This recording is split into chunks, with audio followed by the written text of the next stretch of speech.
जो पहले कैंडिडेट था अगर वो रहता तो टसल होता। अभी कोई टसल नहीं है।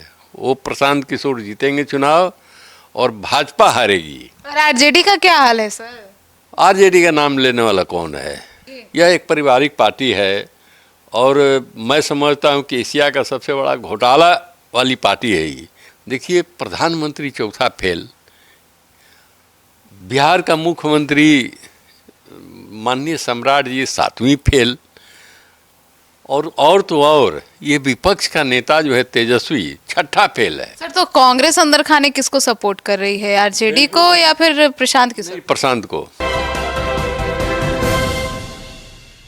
नमस्कार, आप देख रहे हैं सिटी पोस्ट लाइव। मैं हूं सृष्टि राज। इन दिनों बिहार ही नहीं बल्कि पूरे देश की राजनीतिक सरगर्मी तेज है, पर हम बात करेंगे बिहार के बांकीपुर चुनाव को लेकर। जी हाँ, इस उपचुनाव में खुद प्रशांत किशोर उम्मीदवार हैं और हमारे साथ स्टूडियो में मौजूद हैं कांग्रेस के दो दिग्गज साथी, सत्येंद्र कुमार सर जो कि पेशे से एडवोकेट हैं, और आपको बता दें कि अरुण पाठक सर जो कि बहुत ही पुराने साथी हैं कांग्रेस के। तो अब इनसे जानेंगे कि आखिर बांकीपुर विधानसभा सीट पर क्या होने वाला है सर, कौन बाजी मार जाएगा? देखिए, बांकीपुर विधानसभा उपचुनाव बीजेपी हार रही है जी। और पूरे लिख के दे दूंगा वो हारेगी चुनाव, क्योंकि कोई जनता इसके पीछे कारण है। बीजेपी का जो मंदिर में चढ़ावा चोरी हुआ है वो करोड़ों में है, करोड़ों में चोरी हुआ है।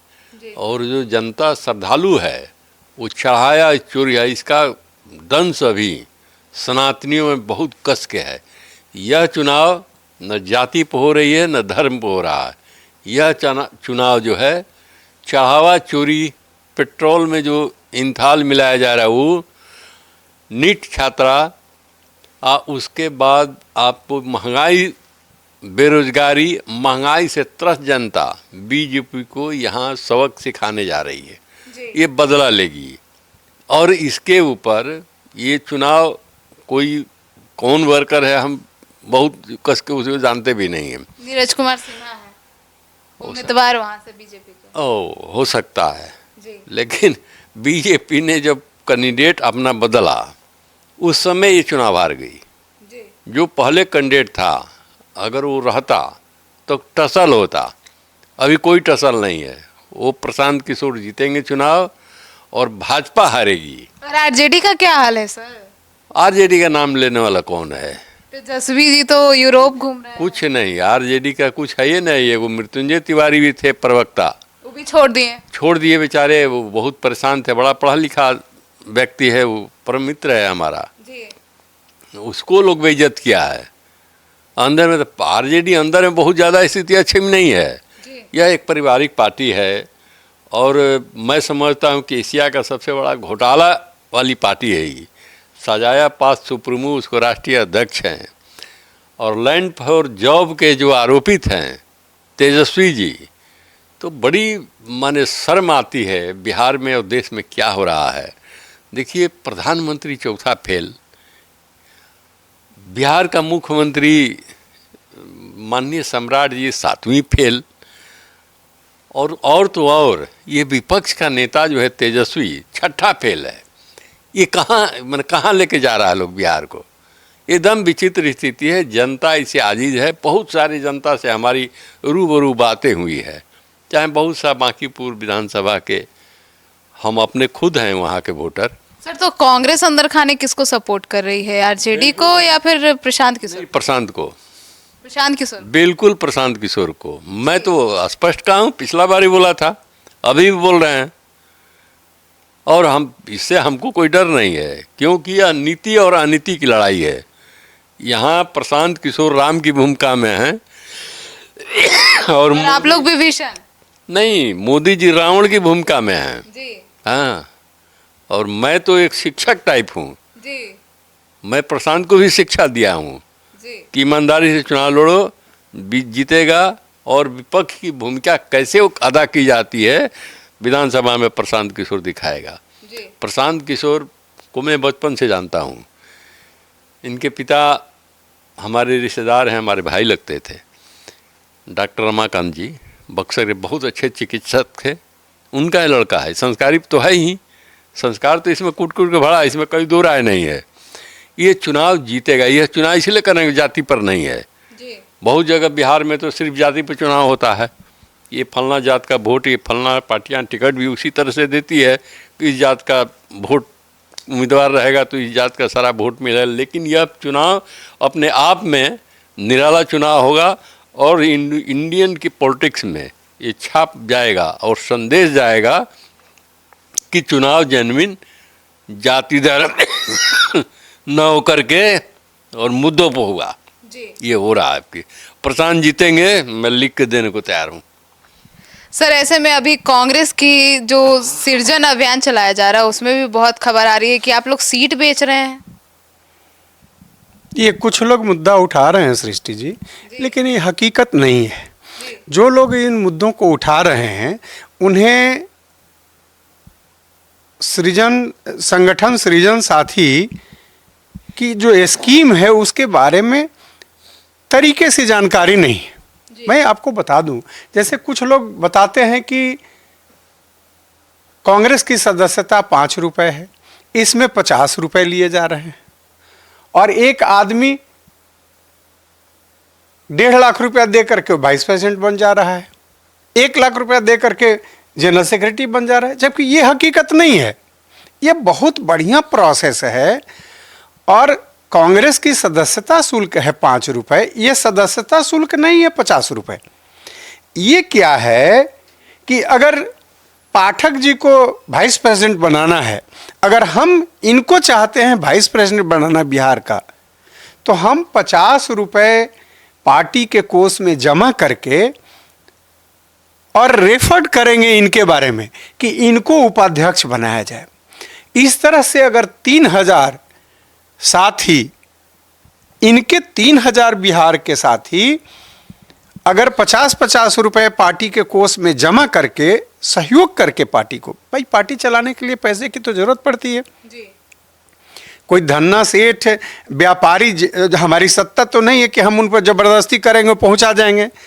ये बीजेपी के लिए है, मेरे लिए तो है नहीं। जो सहयोग, तो आपस में हम लोग साथी कांग्रेस के जो हैं, जो वर्कर हैं, वो सहयोग करके 3000 एक टारगेट रखा गया कि वाइस प्रेसिडेंट बनना है तो 3000 लोग साथी आपके साथ जुड़े।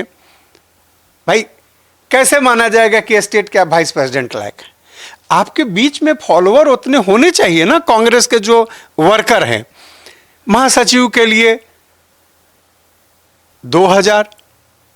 तो इस तरह से एक टारगेट फिक्स किया गया कि पार्टी को मजबूत किया जाए। और देखिए, एक आदमी 1.5 लाख रुपया नहीं जमा कर सकता है, एक आदमी मैक्सिमम 4 साथियों का पैसा जमा कर सकता है और ऑनलाइन पैसा जमा करना है। इसमें कहीं कोई घोटाला नहीं है, कोई बिक्री नहीं है। ये तो पार्टी को मजबूत बनाने का एकदम पारदर्शी तरीके से डिजाइन किया हुआ ये संगठन है। सर, लेकिन बहुत से तो आपके अपने ही आरोप लगा रहे हैं ना। गलत आरोप है। आरोप इतना ही नहीं गलत है, कल होकर के जब ये पूरा हो जाएगा प्रोग्राम, तो जब बन जाएंगे वाइस प्रेसिडेंट, जनरल सेक्रेटरी बन जाएंगे। आज जो आरोप लगा रहे हैं वो घर पे बैठे रहेंगे कि तो ये स्कीम चलेगा नहीं, तो बैठे रहेंगे। नतीजा होगा कि उनके पास पछतावा के सिवा कुछ नहीं होगा। अरे भाई, वो भी कोशिश करते, पार्टी को मजबूती देने के लिए कुछ आर्थिक जरूरत भी है ना। क्या दिक्कत है आपस में हम लोग अगर तहसील करते? ये किसी की मजबूरी नहीं है, एक प्रयास है पार्टी को मजबूती देने के लिए।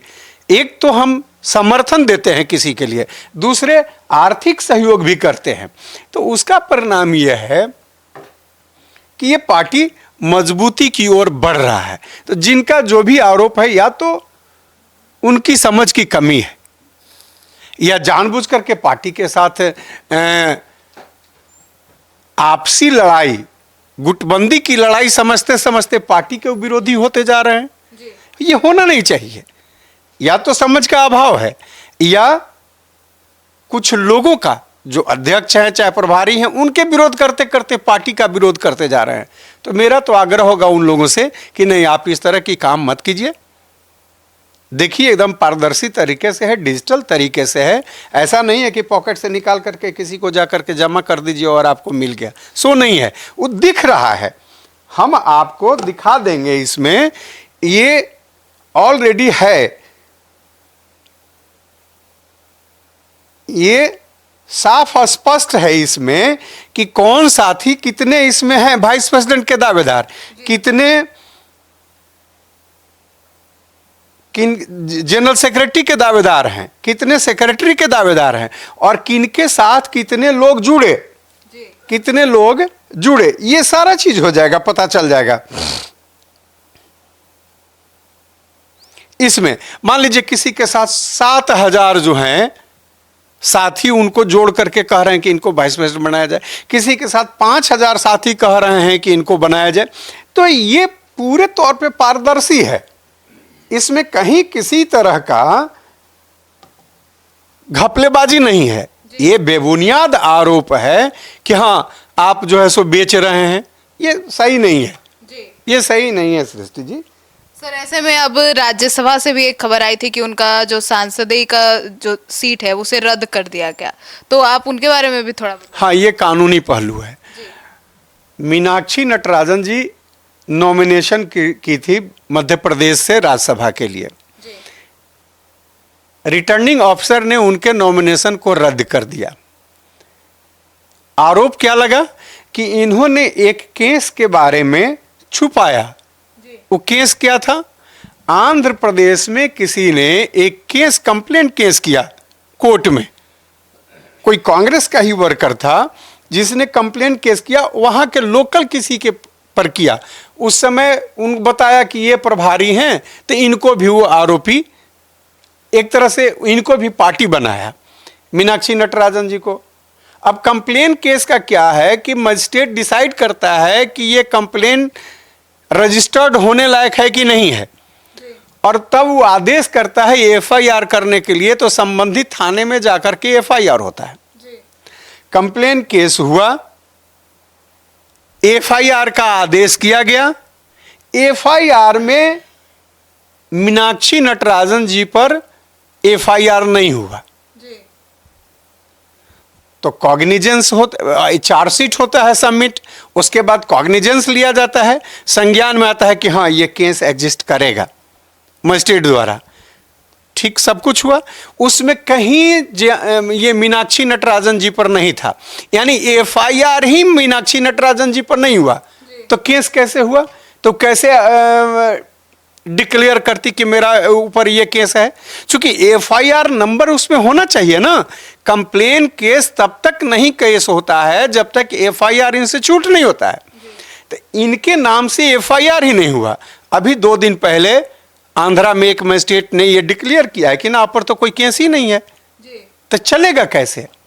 आप पर कोई केस ही नहीं बनता है, केस ही नहीं हुआ। अभी अभी आया है आंध्रा के उस कोर्ट से जहां पर ये केस था कि नहीं आप नहीं है।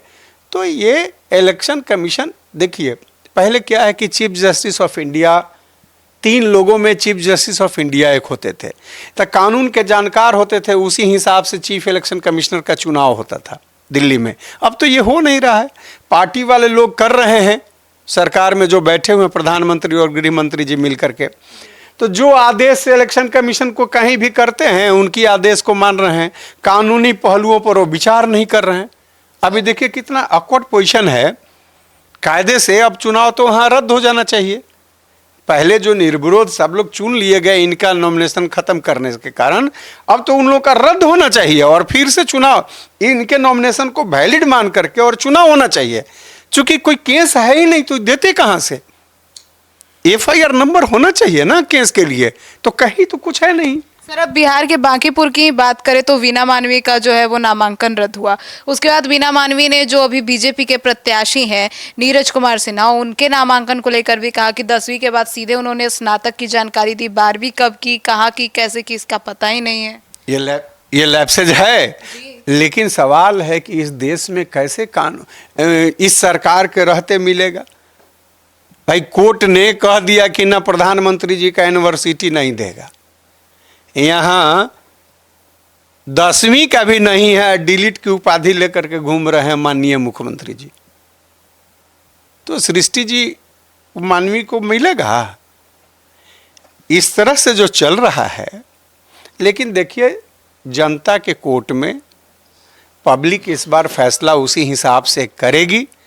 अगर सरकार जबरदस्ती और बेईमानी नहीं की तो आम पब्लिक, चूंकि अगर चारा चोर से नफरत लोगों को है तो चंदा चोरी से भी उतनी ही नफरत होगी।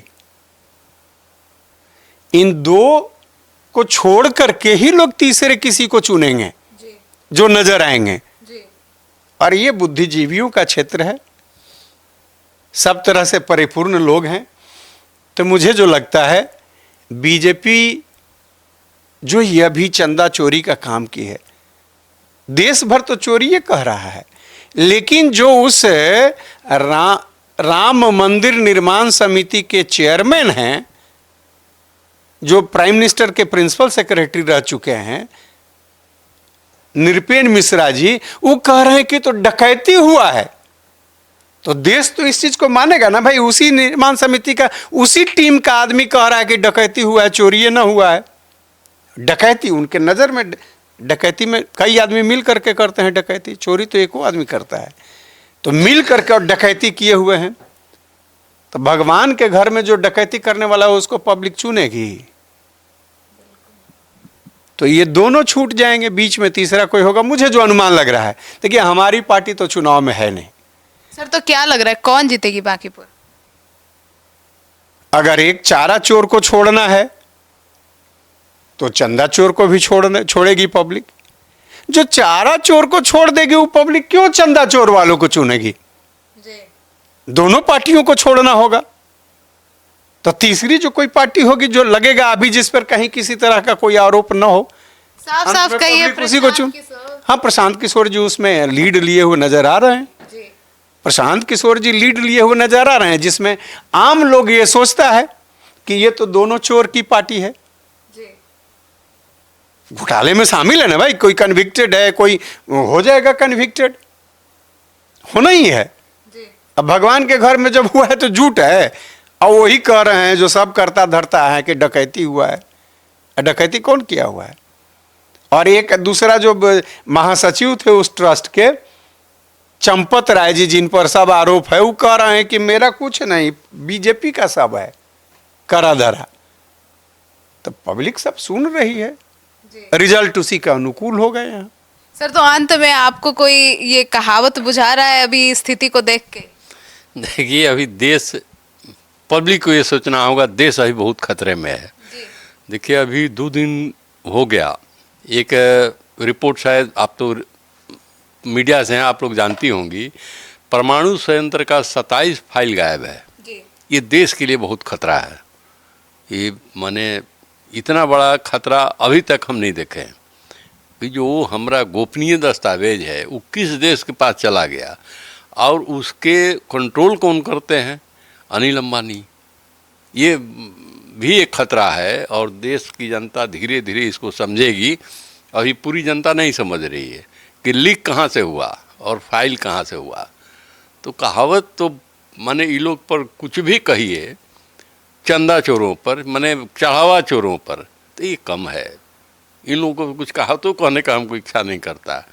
इतना बेईमानी, इसके माने वो चंदा या चढ़ावा जो चोरी हुआ, फोटो हमारे पास है, तो आरएसएस का बिल्डिंग बन गया, आलीशान 5 स्टार बिल्डिंग, भाजपा की हर बिल्डिंगें बनी, सब चंदा चोरी का है, और जनता इसको बखूबी समझ रही है।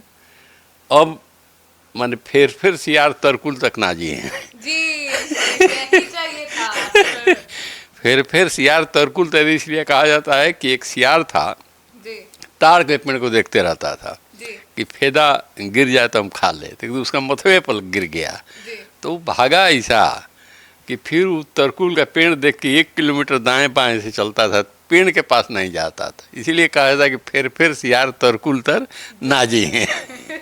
अब जनता नहीं जाएगी भाजपा के साथ, क्योंकि देश द्रोह का काम है ये कर रहे हैं लोग। देखिए जहाँ धूर्त लोग और धूर्त व्यापारी सत्ता के सलाहकार चला रहे हुए, वहाँ मूर्खों को ये लोग देशभक्त, और जो बुद्धिजीवी और देशभक्त है उसको गद्दार साबित करता है। और ये खेल आज हो रहा है यहाँ, सारे बुद्धिजीवी को गद्दार साबित कर रहा है सब, और सारा मूर्ख जाहिल सब जो है उसको देशभक्त साबित कर रहा है। और इसमें परेशान कौन होता है? जनता। हरास किसका होता है? देश की परिसंपत्तियों का। अब ये 27 फाइल गायब हुई है, परमाणु षड्यंत्र का है, समझ लीजिए। ये विनाशकारी मैंने खबर है, ये इससे विनाश साबित होगा। आखिर हमारा वो फाइल गायब हुआ तो किस दुश्मन देश के हाथ लगेगा?